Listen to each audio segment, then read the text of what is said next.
The Birthmark. Part 1. A beautiful young woman. During the last part of the 18th century, there lived a man of science. One day he left his laboratory because he had found a beautiful young woman who became his wife. Almer loved his young wife very much, but his real passion was science and the mysteries of nature. One day, very soon after their marriage, Almer stared at his wife with a worried expression. "Georgiana," he said, "did you know that the mark on your cheek can be eliminated?" "No, I didn't," she said, smiling. "People have called it a charm, and I believed it." "Perhaps on another face it could be a charm, but not on yours. No, dearest Georgiana, your beauty is almost perfect, but I hate that birthmark." "You hate it?" exclaimed Georgiana, who started crying. "Then why did you marry me? You cannot love me if you hate my birthmark." In the center of Georgiana's left cheek there was a strange red mark. It had the shape of a very tiny human hand. In the past, young men had liked the tiny hand. They said a fairy had put her tiny hand on her beautiful cheek. Some envious young women said that it destroyed Georgiana's beauty. Before their marriage, Almer did not think about the birthmark, but now it had become a frightening obsession. Georgiana's beauty was almost perfect, and he could not tolerate this defect. It was an imperfection of nature. It was nature's way of showing that we are only mortals. Their happiness was ruined by this birthmark. When Almer woke up in the morning and opened his eyes, the first thing he saw was Georgiana's crimson mark. When they sat together by the fire in the evening, his eyes always looked at the birthmark on Georgiana's cheek. It was the mark of her imperfection. Georgiana shuddered when Almer looked at her, and the pink color of her cheeks turned white, and the little red hand became more evident. It looked like a red ruby on a white stone. Late one night, Georgiana said, "My dear Almer, do you remember anything about a dream you had last night? A dream about this horrible little hand?" "No, I don't," replied Almer, who was surprised, but then he added coldly, "Maybe I did dream about it, because before sleeping I thought about the hand." "And you dreamed about it?" continued Georgiana, who was almost crying. "It was a terrible dream. How can you forget it? How can you forget this sentence? It is in her heart now, and we must take it out. Do you remember the dream?" Almer now remembered his dream. He dreamed that he was with his servant Aminadab. He was trying to remove the red birthmark. But as his knife went deeper into the cheek, the little hand went deeper and deeper. At last the little hand caught Georgiana's heart, and Almer wanted to cut it away. When he remembered the dream clearly, Almer felt ashamed. The truth often comes out in our dreams. Until now, he did not realize that the birthmark had had a terrible influence on him. "Almer," continued Georgiana seriously, "what can we do to eliminate this birthmark? Maybe it will cause a deformity, or perhaps the mark is as deep as life. But can we eliminate it forever?" "Dearest Georgiana, I have thought about this a lot, and I am sure it can be eliminated." "Oh, then please do it. I am not afraid of the risk, because life with this birthmark is awful. Either eliminate it or take my life. You are a great man of science. All the world knows you. I am certain that you can do it. Please save me from madness." "My dear wife," cried Almer, "don't worry. I have thought about this problem very much. I am certain that I can make your cheek as perfect as the other. I know I can correct this error of nature, and my happiness will be great." Then the problem is solved, said Georgiana. Her husband kissed her right cheek, which was perfect. The next day, Almer told his wife about his plan. "We will both live in the apartment which I used as a laboratory when I was young." He had made important discoveries in that laboratory, and he had learned about the mysteries of nature and the universe. Georgiana was frightened when Almer took her to the apartment. He looked at her happily, but the birthmark on her white cheek made him shudder, and Georgiana fainted. "Aminadab! Aminadab!" shouted Almer violently. A short, robust man with long hair came out of another room. This strange man had been Almer's assistant for many years. He did not understand scientific principles, but he followed instructions and did his job well. "Georgiana has fainted! Quickly, open the door and burn a special candle," cried Almer. "Yes, master," answered Aminadab, looking at poor Georgiana. Then he said to himself, "He should never eliminate that birthmark." Almer was at his wife's side when she woke up. "Where am I? Oh, I remember," said Georgiana quietly, and she put her hand over her cheek to hide the terrible mark from her husband's eyes. "Don't be afraid, dear Georgiana," he said. "It will be a pleasure to remove it." "Oh, please do not look at it again. I can never forget that terrible shudder." To help Georgiana forget her problem, Almer tried to entertain her. He showed her a little plant that grew slowly before her eyes. When a lovely flower appeared, Georgiana exclaimed, "It's magic! I won't touch it." "No, you can touch it. Pick the flower and enjoy its perfume." But when Georgiana touched the flower, the plant died immediately, and its leaves became black. Then Almer decided to create her portrait on a piece of metal.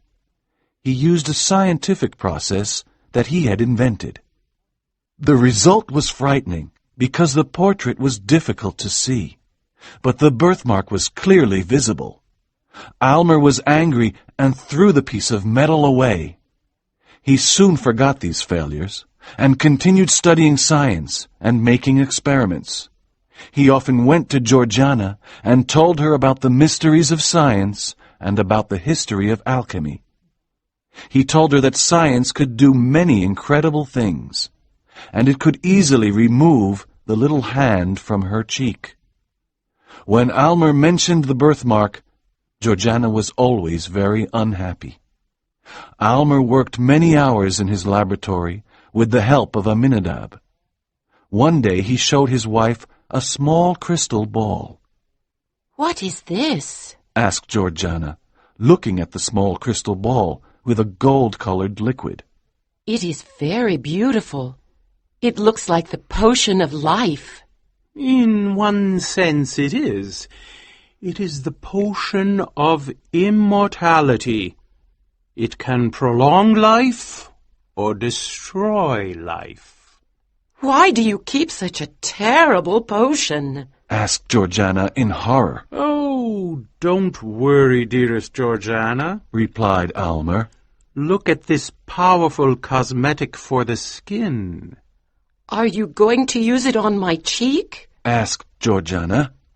"Oh, no. Your cheek needs something that will go deeper, much deeper." When she looked in the mirror and saw the red birthmark, she hated it more than anything. Part 2. Perfection is dangerous. While Almer worked in his laboratory, Georgiana looked at the books in his library. They were books by scientists, poets, and philosophers. But the most interesting work was a big book written by her husband, in which he wrote down every experiment of his scientific career. The book was the history of his intense and ambitious life. As Georgiana read it, she loved Almer more and more. She knew he was a great scientist. However, many of his experiments were failures, and this made her very sad. One day she put her face on the open book and started crying. When Almer entered the room and saw her, he said, "It is dangerous to read a wizard's books." Now that I have read this book, I adore you more than ever, said Georgiana. "Ah, but wait for this success," he said, "and then adore me if you want. But now I would like to hear your beautiful voice. Please sing to me, my dearest." So Georgiana sang, and Almer was very pleased. Then he returned to his laboratory. But Georgiana had forgotten to tell her husband about a strange sensation she had felt on her left cheek for the last 2 or 3 hours. So she entered into her husband's laboratory for the first time. The first thing she noticed was the furnace with its intense fire. All around the room there were tubes, cylinders, and other scientific instruments. The air was filled with strange vapors and odors. But what really surprised her was Almer himself. He was as pale as death and worried as he prepared a strange new potion. He was so different from the man she had seen a few moments before. "Carefully, Aminadab, carefully!" he cried. "This is a very important moment." "Oh," said Aminadab. "Look, master, look!" Almer raised his eyes quickly and became very angry when he saw Georgiana. He went to her and took her arm. "Why did you come here? Don't you trust your husband?" he cried angrily. "Now go away!" No, Almer. said Georgiana firmly. You don't trust me, and you don't tell me your worries about this experiment. I will accept all the risks. "No, no, Georgiana," said Almer impatiently. I will drink any potion you give me. I trust you completely. "My dear wife," said Almer, "you must know that this red hand is deep inside you. There could be danger." Danger? There is only one danger, that this horrible birthmark remains on my cheek. cried Georgiana. Remove it, or we will both go mad. "Your words are very true," said Almer sadly. "And now, please go back to your rooms. The potion will soon be tested." When Georgiana returned to her rooms, she thought about Almer's noble character and his great love for her. He wanted her to be perfect because he loved her so much. Her thoughts were interrupted by Almer's footsteps. He carried a glass with a bright, colorless, transparent liquid. He was pale, but didn't seem worried or afraid. "This potion is perfect," he said, looking at Georgiana. "It cannot fail." My dearest Almer, life has become very difficult. I think death is the best solution for me. "But why do you speak of death? The potion cannot fail. Look at its effect on this plant." Near the window there was an old geranium plant. Its leaves were yellow and ugly. Almer poured a small quantity of the potion in the plant. After a short time, the ugly yellow leaves became green. I did not need any proof, said Georgiana quietly. I believe you. Give me the potion. I am happy to drink it. "Drink then, my dearest wife. Soon your body will be as perfect as your spirit." Georgiana drank the potion and gave Almer the empty glass. It is like water from a magic fountain. Now, dearest Almer, let me sleep. She fell asleep almost immediately. Almer sat by her side and watched her very carefully. He often looked at the birthmark on her white cheek. At first it was very visible. Then it slowly disappeared. It's almost gone, said Almer to himself. Success! Success! But Georgiana is so pale. He heard his servant laugh. He too was delighted. Almer looked at Aminadab and said, You served me well. Heaven and earth have done their part. The experiment is a success, Aminadab! These exclamations disturbed Georgiana's sleep. She opened her eyes and looked in the mirror. She smiled weakly when she saw that the little red hand had almost disappeared. Then she looked at Almer. She was worried. My poor Almer, she said quietly. Poor? No! I am the richest and happiest man, and you are my splendid wife. Now you are perfect. my poor Almer, She repeated lovingly. you have done your best. Your intention was very noble, but now I am dying. It was true. The fatal hand was linked to Georgiana's life. When it disappeared, Georgiana's life disappeared too, and so she died. Almer had wanted perfection, but he did not realize that perfection was not part of this world.